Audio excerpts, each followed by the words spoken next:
Bom dia, boa tarde, boa noite, meus prezados. Vamos para mais uma aula, dessa vez aula 3, o tema é composição de movimentos. Já se inscreva e deixe o seu like, ok? Bom, um movimento complexo, ele pode ser decomposto em vários movimentos mais simples, sempre que possível. Então, um movimento composto nada mais é do que a superposição de vários movimentos mais simples.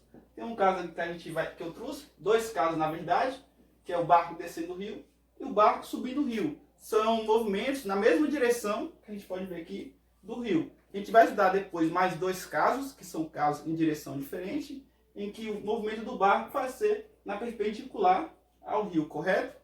Bom, tenho aqui, antes de mais nada, vamos lembrar de um caso clássico aqui, um movimento, por exemplo, de você no ônibus. Isso é algo real. Bom, tenho lá, por exemplo, um ônibus.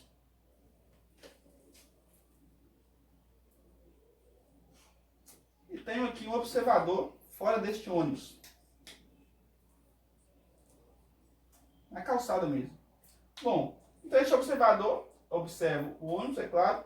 Este ônibus ele está andando com certa velocidade V.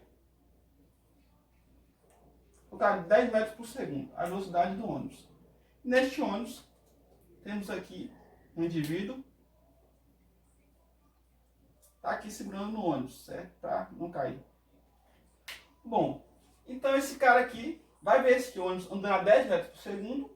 Ele vê também este rapaz aqui andando a 10 metros por segundo. Por quê? Porque o rapaz está dentro do ônibus e está parado. Então a velocidade que este rapaz vai ver o ônibus e este indivíduo vai ser a mesma, correto? Bom, vamos supor agora que este indivíduo aqui dentro do ônibus ele se movimente. Se movimente com velocidade V qualquer de 3 metros por segundo. Essa é a velocidade desse indivíduo, certo? Bom, qual a nova velocidade que esse observador vai ver este homem? Você vai me responder 13. Por quê? Porque se o ônibus está andando a 10 e este homem está andando a 3 dentro do ônibus, então a nova velocidade que o observador vai ver deste homem é ele andar a 13 metros por segundo, que é a velocidade 10 da velocidade do ônibus e mais 3 do indivíduo, correto? Bem simples. Então a velocidade deste homem em relação a este é de 13 metros por segundo. É basicamente isso que a gente vai ver nos nossos exemplos agora, ok? Então aqui o nosso caso de número 1, o barco descendo o rio. Eu tenho um rio aqui, certo, pessoal? A gente sabe que o rio, a correnteza dele tem uma certa velocidade. Então, tenho aqui a velocidade do rio. Vou chamar essa velocidade da correnteza velocidade de arrasto. Depois eu vou escrever aqui o conceito de cada um. Bom, velocidade de arrasto, a velocidade das correntezas do rio, correto? Bom, eu tenho um barco também neste rio. A gente sabe se esse barco tem um motor, esse motor ele consegue desenvolver uma velocidade, correto? Então eu vou chamar aqui velocidade deste barco. Eu vou escrever velocidade relativa, que é a velocidade do barco, correto? Velocidade relativa é a velocidade do barco em relação à água, tá, pessoal? Enquanto a velocidade de arrasto, a velocidade da correnteza, é uma velocidade em relação à margem. Vou anotar tudo isso depois, correto? Bom, tem uma margem aqui, pode ser a terra, ok? Olha para vocês verem.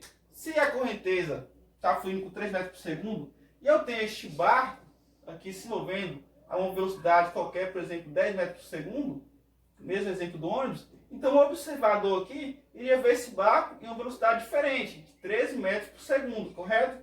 Vamos supor que eu tenho um observador aqui também, vou colocar um olho aqui, correto?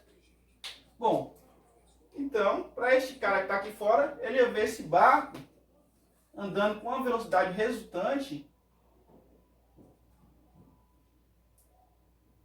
Essa seria a velocidade resultante. A velocidade com que o observador parado aqui na Terra veria este barco andando, correto? Então, velocidade resultante nada mais é do que a velocidade de arrasto mais a velocidade relativa, correto? Então, eu vou colocar o significado de cada um aqui. De cada velocidade. VA, que é a minha velocidade de arrasto, é a velocidade da água em relação à margem. Ou seja, a velocidade da correnteza em relação à margem, pessoal. Tenho aqui também vermelho, que é a velocidade relativa. A velocidade relativa é a velocidade do barco em relação à água. Já a velocidade resultante aqui vai ser a velocidade do barco em relação à margem, ok? Bom, vou colocar um exemplo numérico aqui. Eu tenho, por exemplo, que a velocidade da minha correnteza seja 3 metros por segundo. Mais VA, 3 metros por segundo. A velocidade relativa do meu barco em relação à água seja 7 metros por segundo, ok? Velocidade relativa, 7 metros por segundo. Bom, então, para um observador que está aqui fora na margem, a velocidade do meu barco em relação a ele será a soma dessas duas velocidades. A velocidade da água em relação à margem, mais a velocidade do barco em relação à margem, correto? Então, a velocidade resultante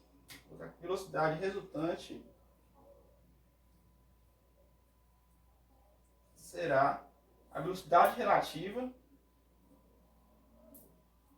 mais velocidade de arrasto, que é a velocidade da água em relação à margem, ok? Então essa aqui é a equação geral para este movimento. Então para este exemplo aqui, velocidade relativa é 7, correto? Coloca o substituto na equação aqui. Mais velocidade de arrasto, que é a velocidade da água, 3, que é essa. Então a minha velocidade resultante seria 10 metros por segundo. Apenas isso, ok, pessoal? Então vamos para o nosso segundo caso, que é de um barco subindo o rio. Ou seja, o barco está no sentido contrário da correnteza do rio, ok? Bom, então esse barco ele continua com certa velocidade. O seu motor imprime a velocidade. Tem a velocidade relativa, como a gente já sabe, a velocidade do barco em relação à água, ok? E a velocidade de arrasto é a velocidade da água em relação à margem. A gente já sabe disso tudo, pessoal. Bom, qual vai ser a minha velocidade resultante? Vai ser uma velocidade, essa aqui, correto? Vai ser a velocidade com que o observador vai me ver. Por que vai ser menor do que a velocidade relativa? Olha bem, eu tenho aqui uma velocidade qualquer da água, só que se eu não imprimir velocidade nenhuma, se o barco ficar parado, com o motor desligado, o que vai acontecer? Este barco ele vai andar no sentido da correnteza, vai ser levado para trás, correto? Porque não tem velocidade nenhuma. Só que para vencer essa correnteza, o barco precisa imprimir uma certa velocidade. E o motor faz isso. Então quem está aqui fora, ele vai ver, vai saber que a velocidade resultante ela vai ser a minha velocidade relativa menos a minha velocidade de arrasto. A gente vai entender isso com o exemplo numérico agora, ok? Bom, a mesma coisa do outro caso. Vamos supor que a minha velocidade de arrasto continua sendo 3 e a minha velocidade relativa continua sendo 7. Qual vai ser a minha velocidade resultante? Vamos ver, velocidade resultante, ela vai ser minha velocidade relativa, que no caso é 7, correto? Menos a minha velocidade de arrasto, que é igual a 3. Totalizando então 7 menos 3, 4 metros por segundo. Essa vai ser a minha velocidade relativa, a minha velocidade resultante, que é a velocidade em relação à margem, ok? Para esse caso é apenas isso. Vamos ver outros casos mais difíceis. Então vamos para o nosso caso 3. O caso diz o seguinte: travessia em menor tempo possível. Esse aqui é o caso em que meu barco vai gastar o menor tempo para atravessar do outro lado, correto? O que ele deve fazer? Ele vai utilizar toda a sua velocidade nesta direção. O exercício cobra bastante isso, porque o único jeito de ele chegar do outro lado mais rápido é usar essa velocidade apenas nessa direção, toda a potência do seu motor, ok? Bom, então este barco ele vai fluir nessa direção para B. Só que ele vai chegar em B? Não, ele não vai. Por quê? Porque eu tenho uma velocidade de arrasto aqui. Conforme o barco anda verticalmente, a minha velocidade da correnteza vai levando esse barco mais para a horizontal. Então, possivelmente, esse barco vai chegar até um ponto C. Isso não interessa onde ele vai chegar. Ele vai atravessar o rio no menor tempo possível. Ou então, tem a minha velocidade aqui, de arrasto, de relativa, que é a velocidade do barco em relação à margem, correto? Bom, Como eu acho então minha velocidade resultante? Vetores, né, pessoal? Ó, faço. Tenho aqui regra do paralelograma. E aqui eu vou ter a minha velocidade resultante. Velocidade resultante, ok? Bom, como eu calculo essa velocidade resultante? Teorema de Pitágoras. A mesma coisa. Olha, tenho aqui, pego esse vetor, velocidade relativa, correto? Tenho aqui a velocidade de arrasto. Vou colocar, desenhar essa aqui, a velocidade resultante aqui logo, ó. Velocidade resultante. E aqui a velocidade de arrasto, vou colocar aqui. A gente pode ver um triângulo retângulo. Para achar o modo desse vetor, para achar o vetor resultante, o que eu faço? Vou utilizar Pitágoras. O vetor resultante ao quadrado vai ser igual a velocidade relativa ao quadrado mais minha velocidade de arrasto ao quadrado.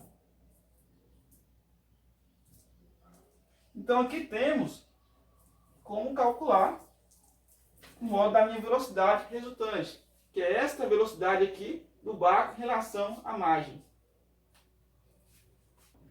Agora vamos para o caso 4, o caso em que o barco ele quer de fato chegar ao ponto B. Ele quer chegar neste ponto, ele quer sair de A e sair daqui e percorrer essa trajetória.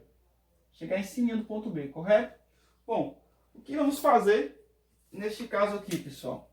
O barco chegar de fato neste ponto B, ele tem que direcionar a sua velocidade relativa inclinada para cima. Este é o único jeito de ele chegar em cima do ponto B, certo? Tenho aqui meus dois vetores, a velocidade de arrasto, que a gente já sabe, já decorou, que é a velocidade da água em relação à margem, e tem a velocidade relativa, que é a velocidade do barco em relação à água, correto? Bom, então decompondo aqui, regra do paralelograma, eu vou ter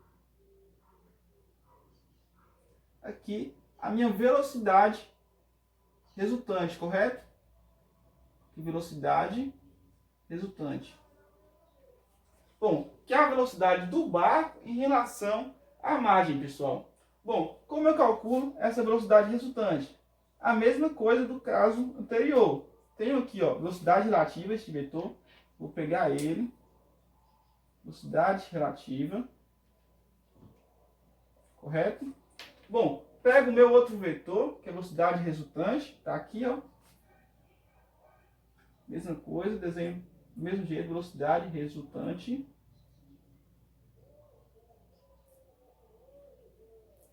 Bom, pego aqui também esse vetor, velocidade de arrasto, que é a velocidade da água em relação à margem.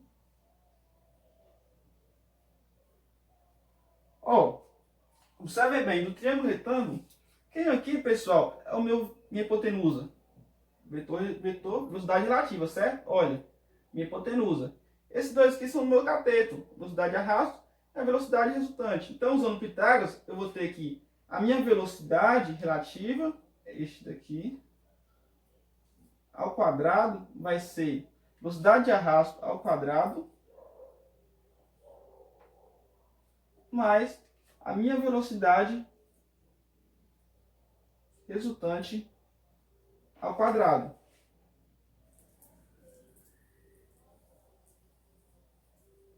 Então, para este caso aqui, essa é a forma de calcular a velocidade resultante, correto? Bom, então vamos fazer aqui agora alguns exercícios.